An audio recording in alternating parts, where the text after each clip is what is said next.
சேலம் மாவட்டம் ஓமலூர் தீவட்டிப்பட்டி கிராமத்துல கோவில் திருவிழா விமரிசையா நடந்திருக்கு. அந்த திருவிழா அப்போ பட்டியலின சமூகத்தை சேர்ந்தவங்க கோவிலுக்குள்ள நுழைய கூடாதுன்னு ஒரு சமூகத்தை சேர்ந்தவங்க தடுத்திருக்காங்க. இது வாக்குவாதமா ஆரம்பிச்சிருக்கு. போக போக கைகலப்புல முடிஞ்சிருக்கு. தகராறு பெருசாக கோவில் பக்கத்துல இருக்கிற கடைகளுக்கு தீ வைத்து கொளுத்துற அளவுக்கு ரொம்ப பெரிய கலவரமா போயிருக்கு. சம்பவத்தை பத்தி தகவல் கிடைச்ச உடனே காவல்துறையினரும் சம்பந்தப்பட்ட இடத்திற்கு போய் கலவரத்தை கட்டுப்பாட்டுக்கு கொண்டு வந்து பலத்த போலீஸ் பாதுகாப்பு போட்டிருக்காங்க. இது தொடர்பான வீடியோ காட்சிகள் சமூக வலைதளத்துல தற்போது வேகமா பரவிட்டு வருது.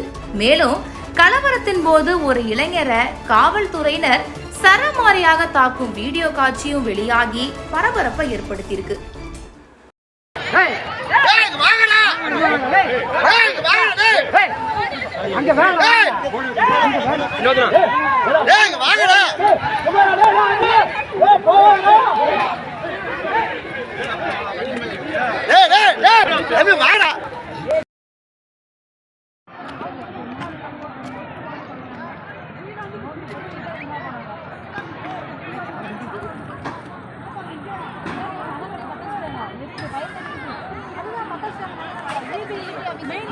மெயின் ஆஃப் பண்ணுங்க. அதுக்கு